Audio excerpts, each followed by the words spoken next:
commencement était la parole. La parole était avec Dieu. La parole était Dieu. La parole s'est faite chair.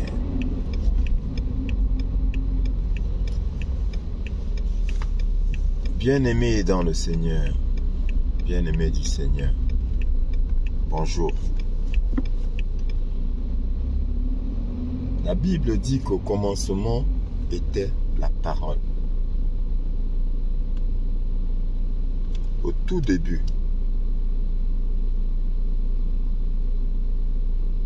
il y avait la parole. La parole était avec Dieu. La parole était Dieu. Et cette parole s'est faite chair, le Seigneur Jésus-Christ. Au commencement était le Seigneur Jésus-Christ. Le Seigneur Jésus-Christ était avec Dieu. Le Seigneur Jésus-Christ était Dieu. C'est pourquoi le Seigneur nous dit que je suis dans le Père et le Père est en moi. Donc, le Seigneur Jésus-Christ et le Père ne sont qu'un. Et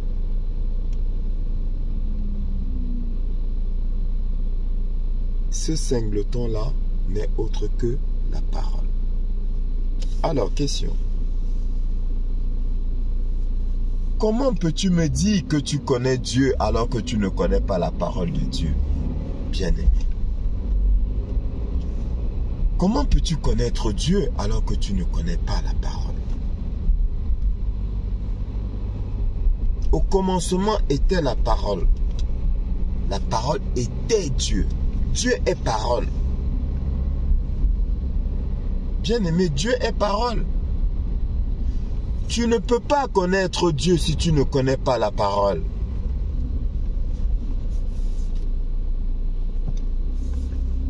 Si tu connais la parole, tu connais Dieu. Et si tu prétends connaître Dieu, alors tu connais la parole. Mais si tu connais maintenant la parole, pourquoi est-ce que tu me dis à moi, l'humble serviteur du Seigneur Jésus-Christ, quand je te prêche la parole, pourquoi est-ce que tu me dis que c'est mon opinion, c'est ma pensée? Mais bien aimé, je te l'ai dit, je ne pense pas. Quand il s'agit de la parole, je ne pense pas, je dis Amen. Et ce qui sort de ma bouche, c'est ce qui est écrit. C'est la pensée de Dieu, ce n'est pas la mienne. Mais tu ne la connais pas.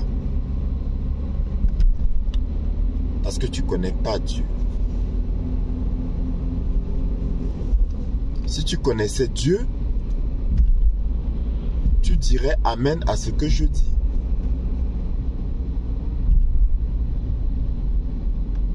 Je m'étonne qu'à chaque fois que quelque chose ne vous arrange pas, que vous disiez que c'est ta pensée, c'est ton opinion. Ce n'est ni ma pensée ni mon opinion, c'est ce qui est écrit parce que je ne pense pas, je n'ai pas d'opinion par rapport à ce qui est écrit. Je dis Amen. Dieu a dit, je dis Amen. Même si ça ne m'arrange pas, bien aimé. Même si ça ne m'arrange pas, je dis Amen. Je me souviens, il y a de cela quelque temps, quand j'ai fait un enseignement sur les femmes pasteurs, qui est une hérésie, il y a un pasteur qui a dit, c'est son opinion, parce que je disais que la femme ne doit pas prêcher la parole. Alors il a dit, oh, c'est ce qu'il pense, c'est son opinion. Alors, à ce pasteur-là, je dis, il n'est pas serviteur de Dieu. Tout pasteur qui dira que c'est mon opinion n'est pas serviteur de Dieu. Parce que le serviteur de Dieu dit ce que Dieu dit. Il ne fait que rapporter les paroles de Dieu sans rien rajouter et sans rien enlever. Parce que le Seigneur Jésus-Christ l'a dit dans Apocalypse. Tu n'enlèveras rien, tu ne rajouteras rien. Et celui qui enlèvera, sa vie aussi sera retranchée. Donc, si je dis que la femme ne doit pas prêcher la parole en assemblée, et qu'un soi-disant pasteur me dise que c'est mon opinion, alors je dirais que c'est un faux serviteur de Dieu. Il n'est pas serviteur de Dieu. Parce qu'en fait, ce n'est pas moi, Brice, qui dit que la femme ne doit pas prêcher la parole en assemblée. C'est Dieu lui-même qui dit, c'est écrit dans la Bible. Cette même Bible qu'il prend pour vous enseigner, c'est écrit dans cette Bible. C'est pourquoi, bien-aimé, je t'ai dit, si tu es dans une assemblée où la femme prêche la parole, sors, va-t'en. Sors, va-t'en. Bien-aimé, si dans l'assemblée que tu fréquentes là,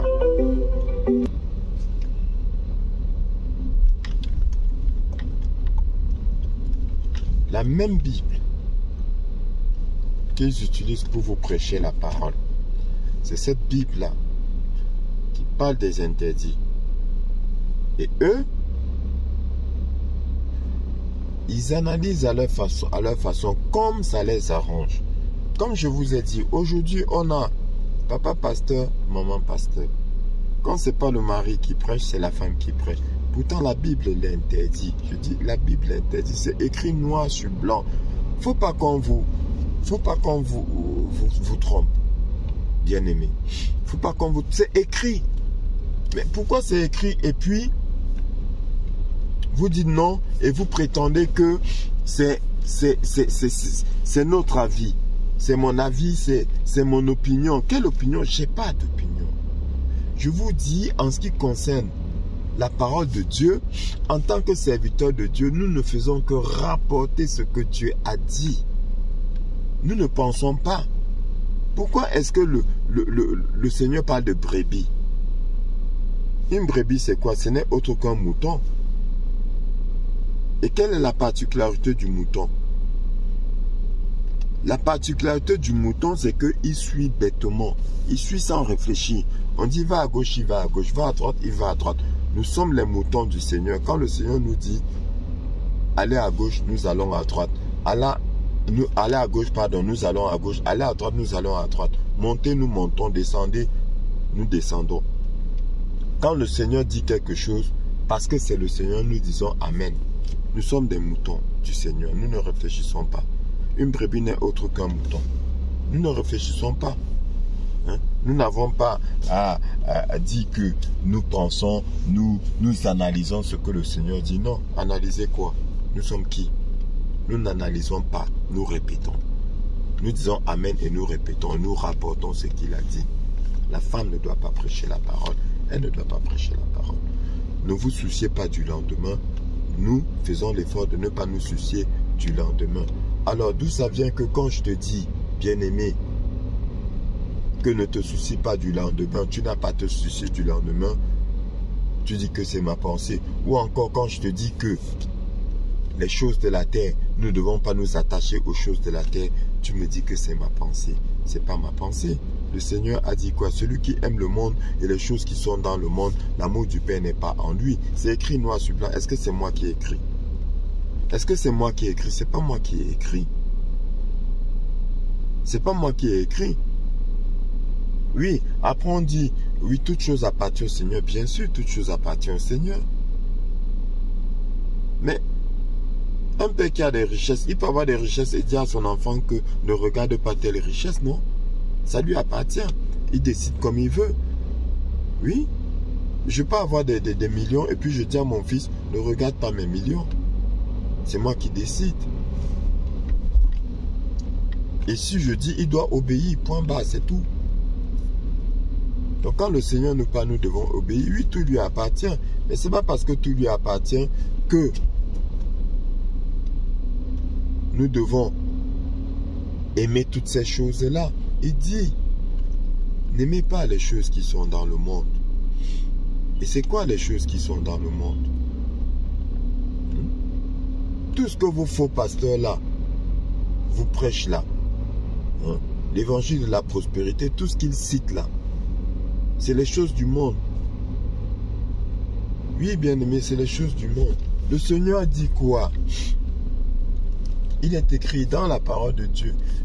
Et quand nous aurions à manger et le vêtement, et quand nous aurions la nourriture et le vêtement, cela suffirait.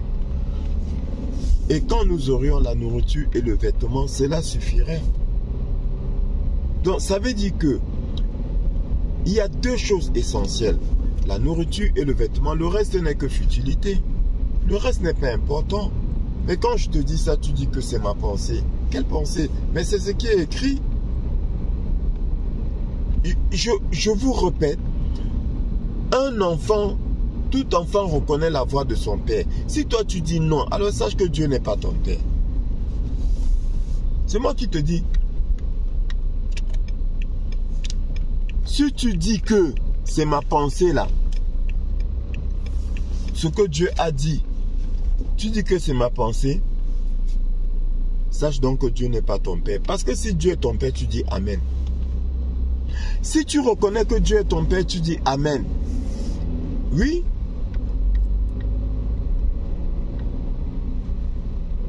La nourriture et le vêtement, deux choses essentielles. La nourriture et le vêtement. Il n'y en a pas trois. Il n'a pas dit le logement. Non. Le mariage, les voyages. Non. La nourriture et le vêtement. C'est écrit. Je répète ce qui est écrit. Je répète ce qui est écrit. C'est tout. Et d'où ça te vient que c'est ma pensée? Donc vous, c'est quand ça vous arrange. Mais vous pensez que toute la parole de Dieu m'arrange? Si j'ai envie de toucher à quelque chose et que la parole de Dieu dit que je ne dois pas toucher à cette chose-là, vous pensez que ça m'arrange? Ça ne m'arrange pas, mais je dis Amen, parce que c'est Dieu. Je dis Amen parce que c'est Dieu. Et bien aimé, tu vis mal, pourquoi? Parce que tu contestes la parole de Dieu. Tu contestes la parole de Dieu sans t'en rendre compte. Tu contestes la parole de Dieu sans le savoir. Parce qu'en disant que c'est ma pensée, c'est la parole de Dieu que tu es en train de contester. Parce que ce n'est pas ma pensée, c'est ce que Dieu a dit. C'est ce que Dieu a dit. Je dis et je le répète. Le logement là, la maison là, c'est pas nécessaire. C'est pas une priorité. Ce n'est pas une priorité. Parce que j'ai posé la question, à savoir quelle est la différence entre celui qui vit dans un logement qu'il loue et celui qui vit dans un logement qu'il a acheté ou qu'il a construit. Il n'y a pas de différence, tous les deux sont sous un toit. Bien-aimé, n'en déplaise. Pense tout ce que tu veux, raconte tout ce que tu veux, tous les deux sont sous un toit. Et le jour où l'un ou l'autre meurt, qui emporte? Personne n'emporte rien. Celui qui a sa maison, c'est pas parce que c'est sa maison que quand il meurt, il part avec sa maison. Et celui qui est en location non plus. Il laisse. Tous les deux, vous allez laisser. Mais, bien aimé, en aucun moment je ne dis que vous ne devez pas construire. Non. Je n'ai jamais dit ça. Parce que moi-même, si je peux construire, je vais construire une maison. Mais je ne vais pas construire une maison pour ensuite m'enorgueillir et penser que je suis en sécurité parce que j'ai construit ma maison. Non. Non. Je vais construire une maison parce que bon, peut-être que voilà, je vais être libre. Je ne veux pas que quelqu'un à la fin du mois vienne m'emmerder. Me dit que ouais, ben écoute, tu n'as pas payé le loyer, ou bien j'ai augmenté le loyer, ou bien non, non, non, non. Je vais construire une maison dans ce sens-là, pas dans le sens d'une garantie. Ce n'est pas une garantie que d'être dans sa maison. Ce n'est pas une meilleure sécurité que d'être dans la maison qu'on a construite ou qu'on a achetée. Il n'y a aucune différence entre celui qui loue et celui qui habite dans sa propre maison. Il n'y a pas de différence. Tous les deux sont à la même enseigne. Oui. Tu me diras que la différence, c'est que l'un, c'est sa maison, il ne paie plus le loyer. Et l'autre paie le loyer. Oui, l'un, il ne paie plus le loyer, l'autre paie le loyer, mais quelle différence? Il ne paie plus le loyer, et alors? Donc tu me diras quoi? Que l'argent là, oui, mais l'argent du loyer là, il dépense bien pour autre chose, non?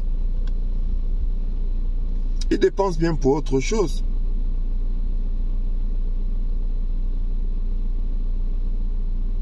Et quand nous aurions la nourriture et le vêtement, cela suffirait. C'est écrit. C'est écrit. Donc, bien aimé, c'est pour te dire quoi? C'est pour te dire que tu ne dois pas faire de certaines choses une nécessité vitale.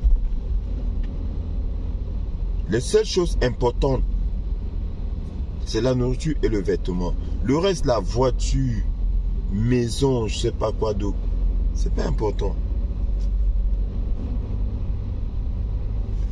Comme je l'ai dit dans un enseignement, j'entends dire, quand quelqu'un meurt, on dit, est-ce qu'il a laissé une maison? On dit non. On dit, oh là là. Mais... oh là là de quoi? Donc, vous pensez que parce que il aurait laissé une maison, qu'il serait bien mort? Ou bien parce qu'il a laissé une maison, il va aller au paradis? Et que l'autre est mort, il n'a pas construit. Ah, il est mort, il n'a pas construit. Mais vraiment, c'est triste. Qu'est-ce qui est triste? Parce qu'il n'a pas construit. Non, bien aimé. Ce qui est triste, c'est de vivre une vie sans connaître le Seigneur. C'est ça qui est triste. Ce qui est malheureux, c'est de cheminer sur cette terre sans connaître le Créateur, sans connaître Dieu, sans connaître la parole. Parce que sans la parole, bien aimé, il n'y a pas de vie. Je suis le chemin, la vérité et la vie. Au commencement était la parole était avec Dieu, la parole était Dieu. La parole donc est Dieu. La parole est le chemin, la vérité, la vie. Donc si tu n'as pas la parole, Jésus le dit, celui qui ne me connaît pas est mort. Celui qui ne connaît pas la parole, c'est un mort vivant. Il n'y a pas de vie en lui. La parole est vie. Donc, bien-aimé, tu ne peux pas connaître Dieu si tu ne connais pas la parole. Et pour connaître la parole, bien-aimé, tue ton intelligence. Arrête de réfléchir. Sois un mouton du Seigneur. Tant que tu ne seras pas un mouton du Seigneur, tu ne connaîtras pas la parole. Tu ne peux pas connaître Dieu si tu ne te fais pas mouton.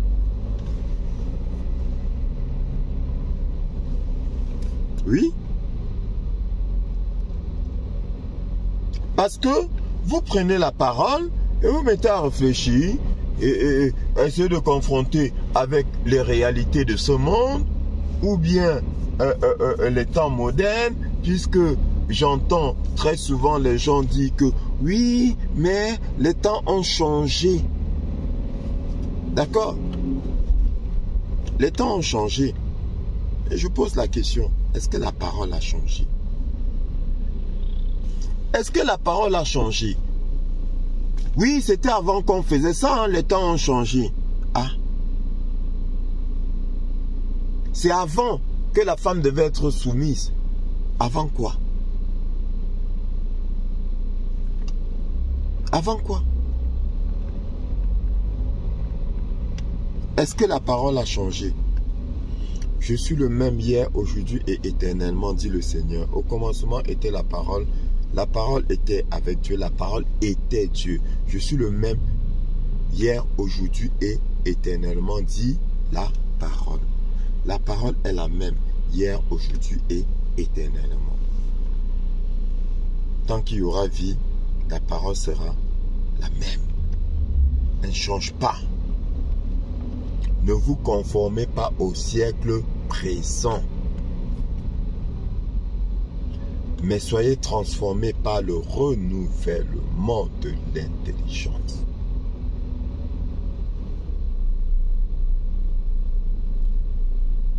La parole n'a pas changé. La parole ne change pas. Elle est la même. Donc il n'y a pas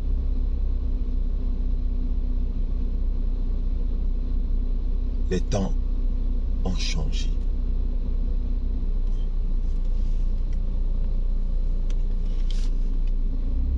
La parole n'a pas changé.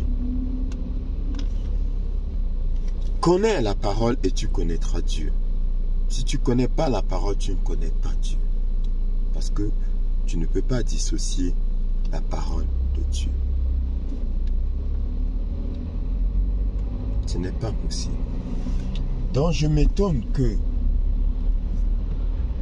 beaucoup disent que Dieu m'a parlé. Et si Dieu t'a parlé, c'est la parole qui t'a parlé. Mais tu ne connais pas la parole. Comment peut-elle te parler?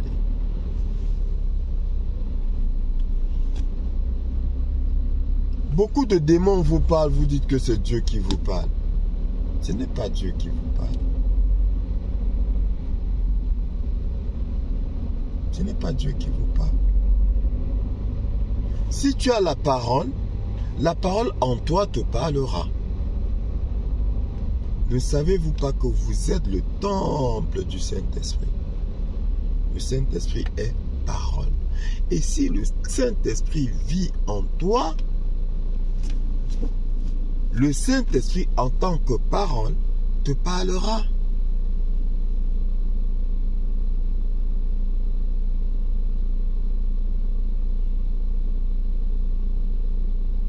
Mes brebis entendent ma voix et me suivent parce qu'elles connaissent ma voix, dit le Seigneur. Nous, les moutons du Seigneur, nous connaissons sa voix et nous disons Amen. Nous disons Amen. Tu ne voleras point, nous savons que c'est le Seigneur, nous disons Amen. Tu ne commettras pas d'adultère. Nous savons que le Seigneur, nous disons Amen.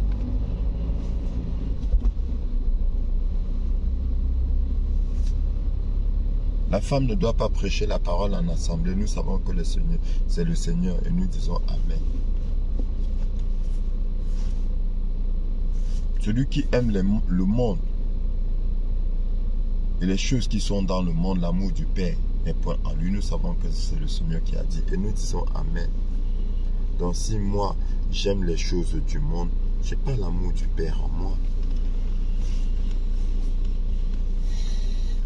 Si quelqu'un ne hait ni son père, ni sa mère, ses frères, ses soeurs, ses enfants, et même sa propre vie, il n'est pas digne d'être mon disciple.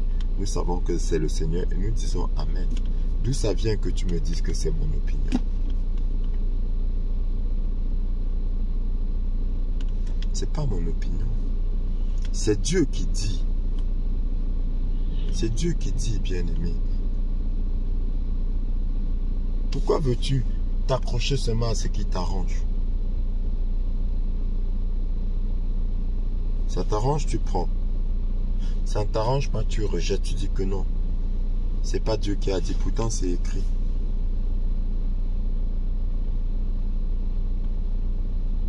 Et quand on veut te montrer là où c'est écrit, tu dis non, tu ne veux pas voir. Non.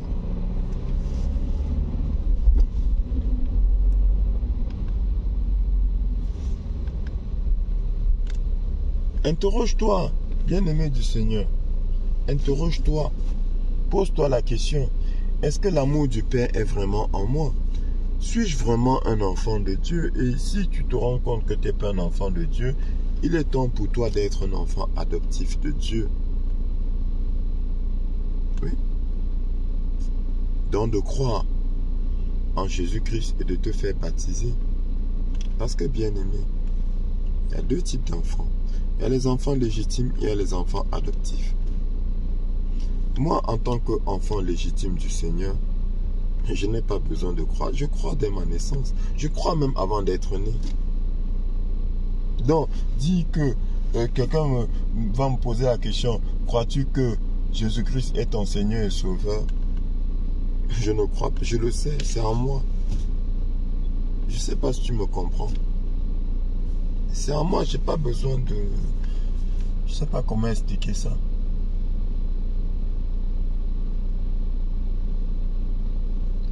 Dieu est mon Père.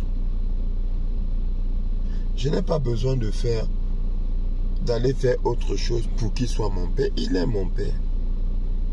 Mais il y en a qui ont besoin d'être adoptés par Dieu. Je n'ai pas besoin d'être adopté parce que je suis son fils légitime. Je suis son enfant légitime. Révélation de la parole. Révélation de la parole.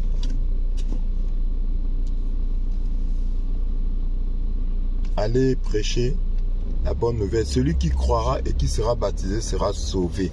Celui qui croira. Donc ça veut dire qu'à la base, il ne croit pas. Il doute. Moi, j'ai toujours cru. Je suis né dans la croyance. Je suis né avec la parole en moi. Donc je ne suis pas... On ne peut pas me mettre dans cette catégorie-là de ceux qui vont dire qu'ils vont croire, comme s'ils découvraient. En fait, ils découvrent quelque chose de nouveau. Non, rien n'est nouveau en moi. Rien n'est nouveau pour moi. Tout est ancien, tout est vieux.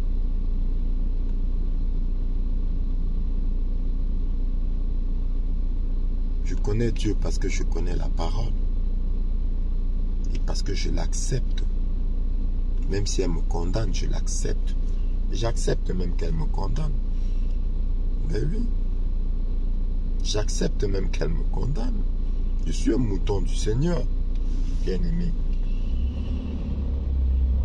Je suis un mouton du Seigneur.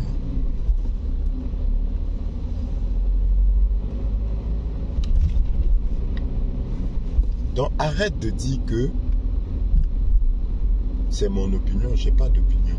Je ne pense pas. Je ne pense pas. Je crois. J'accepte. Je dis Amen. À tout ce qui est écrit. Je dis Amen.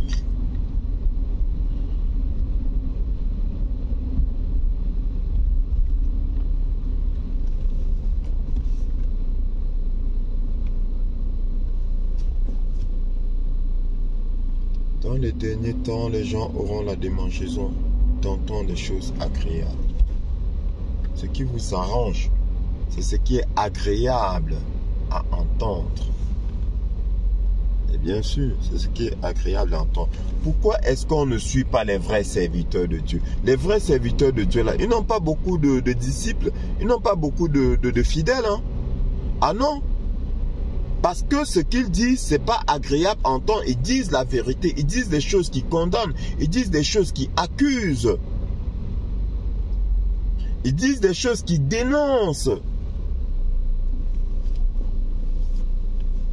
Ils ne disent pas des choses agréables. Ce ne sont pas des choses agréables. Bien aimé. Donc par conséquent, Ils ont très très peu de fidèles. Mais ceux-là qui vont parler de prospérité.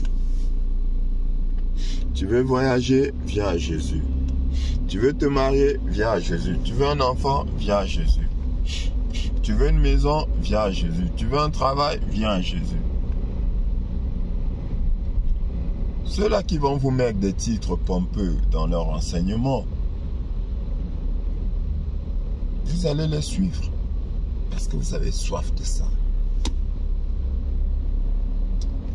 Est-ce de Dieu dont vous avez soif? Est-ce de Dieu dont vous avez soif? Je ne pense pas. Parce que si vous aviez soif de Dieu, vous suivrez les enseignements que les serviteurs de Dieu vous donnent et non les prophéties. Même dans les églises, soi-disant, les églises réveillées,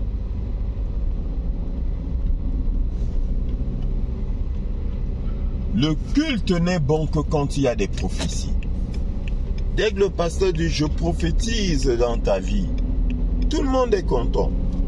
Tout le monde est heureux. Tout le monde hurle, on crie, on danse parce que le pasteur va prophétiser. Mais est-ce que c'est ça les prophéties? C'est n'importe quoi. Et après ta vie ne change pas. Après ta vie ne change pas. Parce que là où j'étais connu, c'est là où j'étais laissé. Et là où j'étais laissé, c'est là où je te retrouve. Ta vie ne change pas. Est-ce que tu t'es posé la question, pourquoi?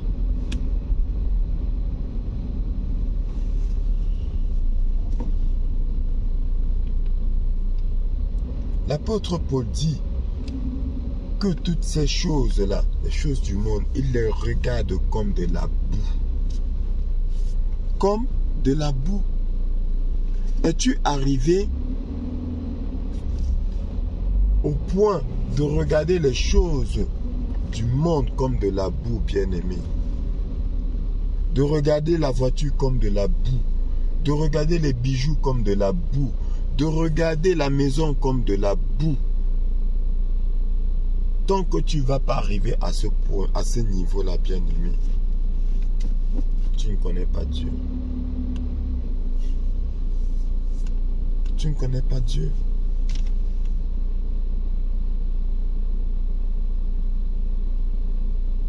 Oui.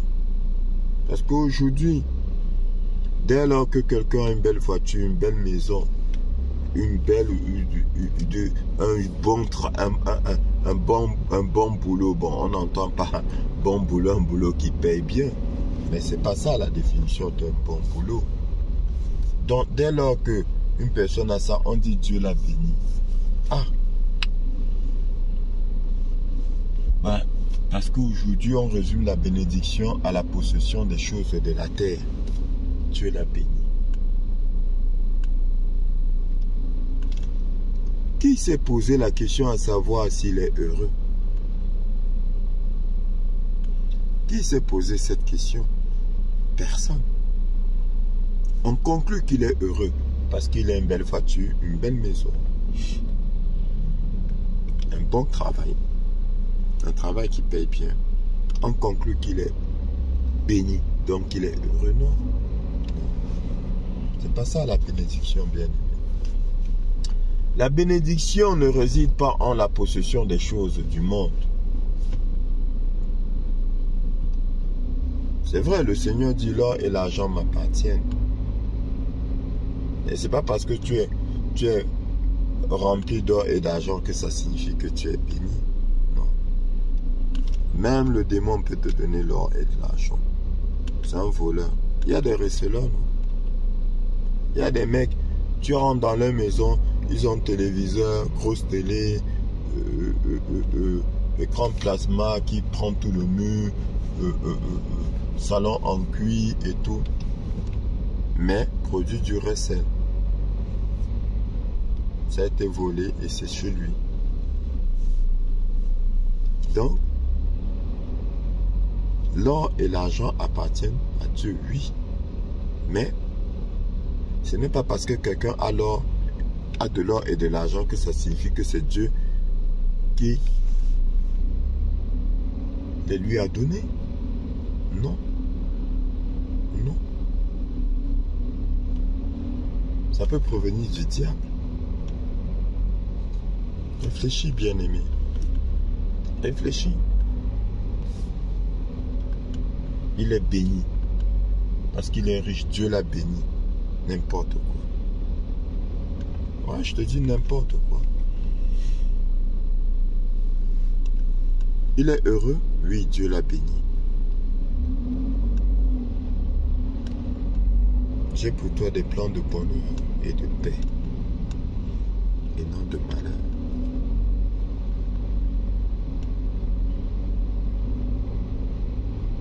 Est béni celui qui est heureux, même dans la pauvreté matérielle. Parce que quand on parle de pauvreté, les gens voient tout de suite le manque d'argent. Ou plutôt quand on parle de richesse, les gens pensent tout de suite à une grosse possession d'argent. Non, non. Non, bien-aimé. Être riche, ce n'est pas avoir beaucoup d'argent. On peut avoir beaucoup d'argent et être pauvre.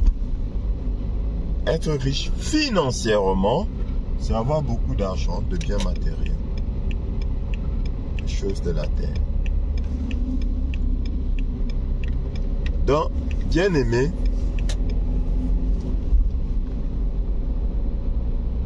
la nourriture et le vêtement, c'est le plus important. Tu as ça, rends grâce à Dieu.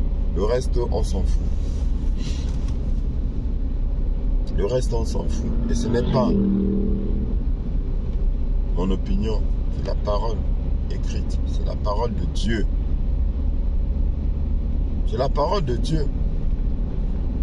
Le reste n'est que futilité.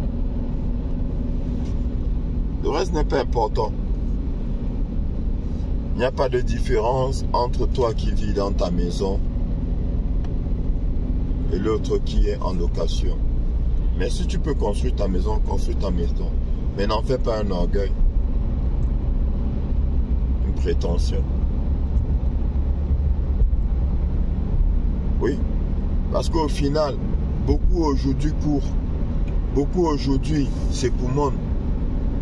Poursuite du vent pour avoir une maison, une belle maison. Et voilà, quelqu'un qui va construire une maison avec 10 chambres, 15 chambres. Et il s'en vante. Est-ce que tu peux dormir dans 2 chambres à la fois? Ou encore, qui construit une maison de plusieurs chambres et dort dans une chambre différente chaque nuit?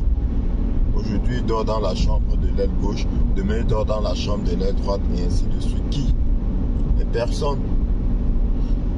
Personne. Ce n'est que la vanité des hommes. Ce n'est que la vanité des hommes. Tu construis une maison avec 10 chambres. Un château. Sur, je ne sais pas, 1000 mètres carrés. Mais ton parcours dans la maison va se résumer à quoi? À 10 mètres carrés. Chambre, salon, toilette, cuisine. Chambre, salon, toilette, cuisine. C'est tout. Nous aimons les choses qui flattent notre orgueil. Oui. J'ai une belle maison. J'ai une belle voiture. Vanité des vanités, dit l'Ecclésiaste, le roi Salomon. Le roi le plus riche que la terre ait connu. Tout n'est que vanité. Poursuite du vent. qui n'apprécient pas les choses de la terre. Nous tous, nous apprécions les choses de la terre. Mais ce n'est pas tous qui font des choses de la terre une priorité. Ce n'est pas tous qui font des choses de la terre un orgueil, une vanité. Non. Ce n'est pas tous. Si tu connais Dieu, tu connais la parole. Si tu ne connais pas la parole, tu ne connais pas Dieu. Bien-aimé, apprends la parole, accepte la parole, sois un mouton du Seigneur. Tu dis Amen. Dès lors que c'est écrit, tu dis Amen. Fais comme moi. Vous connaîtrez la vérité et la vérité vous affranchira. Tant que tu ne vas pas considérer que les choses de la terre ne sont que de la boue, tu te feras envoûter, tu te feras manipuler, tu te feras endoctriner, tu te feras détourner du droit chemin. Considère ces choses comme de la boue. Il n'y a pas de différence entre un bijou de 1000 euros, de 10 000 euros, d'1 million d'euros et son imitation de 10 euros. Il n'y a pas de différence. Il n'y a que le propriétaire qui sait que ça vaut 10 000 euros, 1 million d'euros ou que ça vaut 10 euros. Les deux brillent de la même façon. Les deux brillent de la même façon. Il n'y a pas de différence visuelle entre un sac et sa contrefaçon. Visuellement, les deux sont pareils. Ce n'est que de la vanité, bien-aimé du Seigneur. Arrête de dire que c'est mon opinion. Dans tous les cas, j'ai décidé que chaque fois que quelqu'un me dira c'est ton opinion, je vais clôturer la conversation.